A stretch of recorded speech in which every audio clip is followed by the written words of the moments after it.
Families left damaged by a series of health scandals can finally claim victory today after a review found that the government should apologise to the victims for avoidable harm. It also recommended that the government and the manufacturers of 3 medical treatments pay compensation to victims. One of those treatments is valproate, an anti-epilepsy medicine which has been linked to physical malformations and autism in children whose mothers took it while pregnant.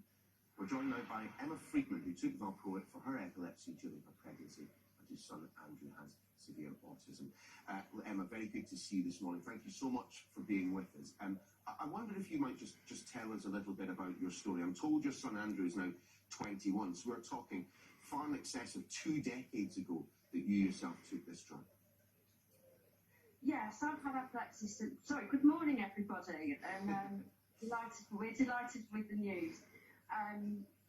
I took epilepsy medication since I was a child, and in 1998, my son's father and I decided we wanted to have a family. So I went to see my neurologist and asked if it was safe to be taking this drug here, sodium valproate ethylene, and he said yes, that's fine. Reassured me, said there was a minimal risk of physical malformations that could be picked up in a pregnancy screening or rectified by surgery once my baby had been born.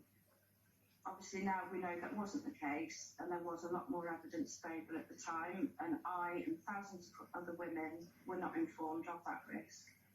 Evidence that was ignored by the manufacturers at the time and for a number of years since. And tell us then just a little bit about how this has affected your son. Sorry now, I must just raise an issue. I think Cumberledge outlines in her report that the manufacturers did the minimal required. All right, now there is undoubted concern about the missing data and who withheld what data, and why that data and safety information did not get out to patients. But you cannot just point the finger at the regulator. You cannot just point the finger at the manufacturer. This is a whole. Isn't that why the government as well have been issued what one must imagine. So it's not an embarrassing apology for them, as they weren't directly empowered themselves, but they have had to apologise for the role that successive governments have played in all of this. Yes, definitely. I mean, both Conservative and Labour have got blood on their hands here with these 3 interventions. Both governments have had the opportunity in their long periods in government, over 10 years, to actually address these regulatory issues and do something about it and make sure that we have a regulatory system that is fit for us in the 21st century. This should have been done decades ago, and it wasn't, and we're delighted that Baroness Cumberledge and the review team have finally summarised our histories, our concerns, and made some really positive recommendations for the future. Emma, tell us a little bit more about your son and the way in which this drug has affected him, and indeed what the offer, the pending offer of some kind of financial compensation might actually mean for you both. Andy, he's 21. He's a very happy young man. He has severe neurodevelopmental learning disabilities and autism. He doesn't have very many physical problems, but he's never going to live independently. And that is a major issue that worries me, because I cannot go out to work. I have to be here when get him ready in the morning. I send him off to college. When they are at college, he's there 3 days a week.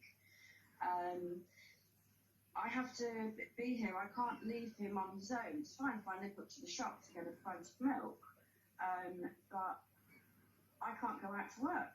I'd like to do that. I'd like to secure myself and my son a financial future. I can't do that. So being able to,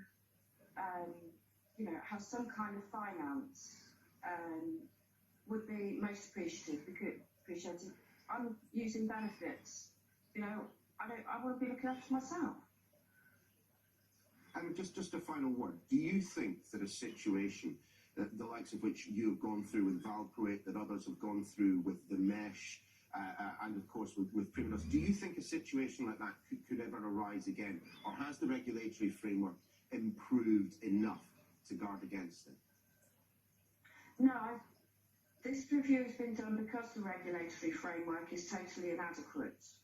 This review has been done because victims of pharmaceutical harm have not received access to justice in the UK courts.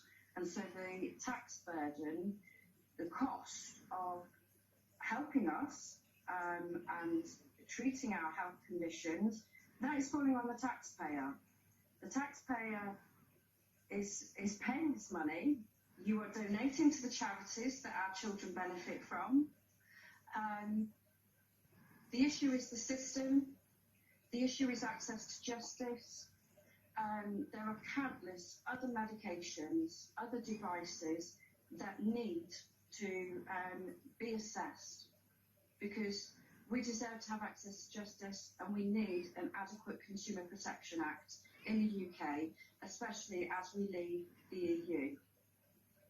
Well, I'm sure that many people would agree with you on that. Emma, we wish you and your son all the very best. Emma Friedmann, thank you for joining us on the show this morning. Thank you. It's been a pleasure.